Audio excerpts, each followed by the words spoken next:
അങ്ങ് കാണുന്നത് ഒരു മലയാകുമ്പോൾ സൂസൈഡ് പോയിന്റ് മസ്റ്റാ.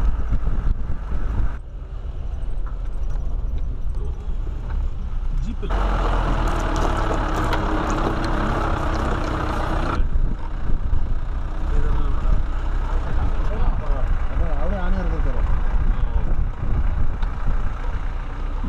പൈതൽ റിസോർട്ട് നമ്മളെത്തിപ്പോയി. അങ്ങനെ പൈതൽ റിസോർട്ടിലെത്തി. ഗംഭീര യാത്രയായിരുന്നു, വൻ അഡ്വഞ്ചർ. ഇന്നലെ കോഴിക്കോടെത്തി, ഇന്ന് രാവിലെ കണ്ണൂരെത്തി. ഒരു ടാക്സി പറഞ്ഞ വണ്ടി ഒഴിവാക്കിയിട്ട് വണ്ടി റെൻറ്റിലെടുത്തു. ആ വണ്ടി വഴി കിടന്നു. അത്ര നോക്കിയിട്ട് സ്റ്റാർട്ടാവുന്നില്ല. അവസാനം ബാബുച്ചേട്ടൻ രക്ഷയായി. DTPC ഡിസ്ട്രിക്ട് ടൂറിസം പ്രൊമോഷൻ കോർപ്പറേഷൻ്റെ പൈതൽ റിസോർട്ട്.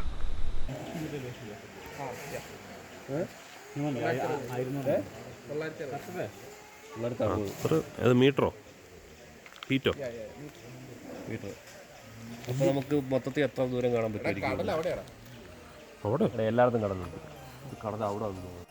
പൈതൽ മലയെപ്പറ്റി കുറച്ച് ജനറൽ നോളജ്. 1372 മീറ്റർ പൊക്കത്തിൽ കണ്ണൂരിലെ ഏറ്റവും ഉയരം കൂടിയ സ്ഥലമാണ് പൈതൽ മല. മുകളിലേക്ക് പബ്ലിക് വണ്ടികളൊന്നും വരത്തില്ല, സ്വന്തം വണ്ടി തന്നെ വേണം. ട്രക്കിങ്ങിൻ്റെ എൻട്രി വരെയും നല്ല റോഡുണ്ട്, നല്ല കയറ്റവുമാണ്. എന്നാലും ജീപ്പ് തന്നെ വേണമെന്നൊന്നുമില്ല. കണ്ടാൽ മനസ്സിലാവും. പൈതൽ മലയിലേക്കുള്ള ട്രക്കിങ് തുടങ്ങി. 30 രൂപയാണ് ഒരാൾക്ക് എൻട്രി ഫീ. ക്യാമറയ്ക്ക് 40 രൂപ. 9 മണി മുതൽ 5 മണി വരെയാണ് ഇതിലേക്കുള്ള എൻട്രി. പക്ഷേ അതിന് മുമ്പേ കയറി ആരൊക്കെയോ പോയിട്ടുണ്ട്.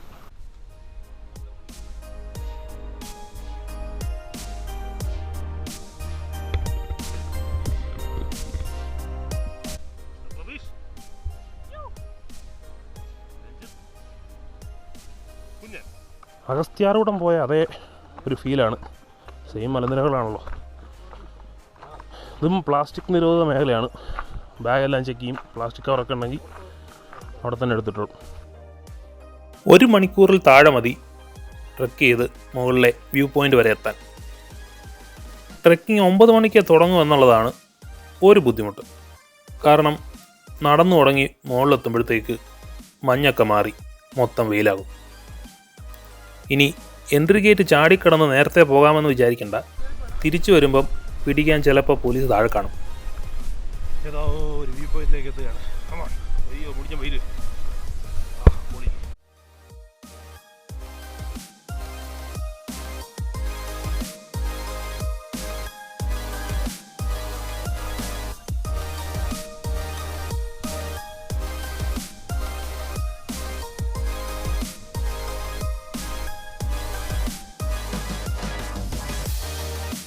നമ്മൾ ദൂരെ കാണുന്നതാണ് പൈതൽ മല. അവിടെ കാണുന്ന 3 ബിൽഡിങ്ങാണ് ഞങ്ങൾ താമസിച്ച പൈതൽ റിസോർട്ട്, DTPCയുടെ. അവിടുന്ന് ലെഫ്റ്റോട്ട് പോയി കയറി വന്ന് ഇതാണ് ഇടക്കുള്ളൊരു സ്പോട്ട്. ഇനി അങ്ങോട്ട് ഇത് ഇറക്കമാണ്.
മലയുടെ മുകളിലെത്തിയപ്പം എൻ പോയിൻ്റ് ആണെന്ന് കരുതി.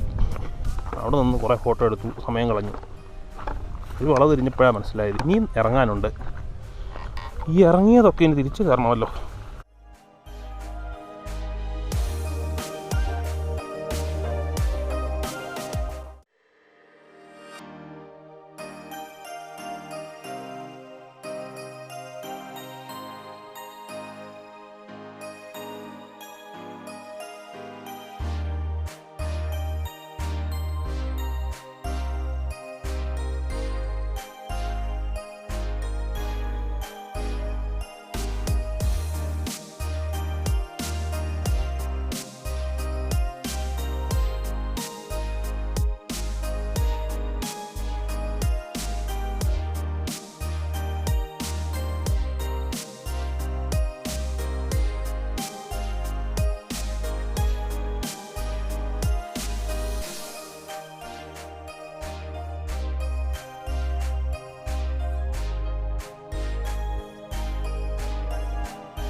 സാഹസികരമായി നമ്മൾ പകുതി ദൂരം തൊട്ടിരിക്കും.